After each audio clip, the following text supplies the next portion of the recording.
সড়কের এই নতুন রূপ দেখে কে বলবে এটি মিরপুর, ঠিক যেন একখণ্ড জাপান ঢাকার বুকে। জায়গা সহায়তায় নির্মিত হয়েছে একটি অত্যাধুনিক ট্রাফিক ব্যবস্থা, যা বদলে দিয়েছে সড়কের চেহারা। সড়কে বসানো হয়েছে স্বয়ংক্রিয় ট্রাফিক সংকেত বাতি। পারাপার হতে চাইলে সুইচ চাপতে হবে। লাল বাতি জ্বলে উঠতেই চালকরা নিয়ম মেনে গাড়ি থামিয়ে দিচ্ছেন, আর পথচারীরা নিশ্চিন্তে পার হচ্ছেন সড়ক।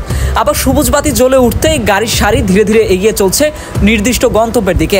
এই সুশৃঙ্খল ট্রাফিক ব্যবস্থার দৃশ্য এখন মিরপুরবাসীর জন্য প্রতিদিনের বাস্তবতা, যা একসময় কেবল কল্পনার জগতে ছিল। প্রযুক্তির ছোঁয়ায় ঢাকার এই অংশ যেন একখণ্ড জাপান।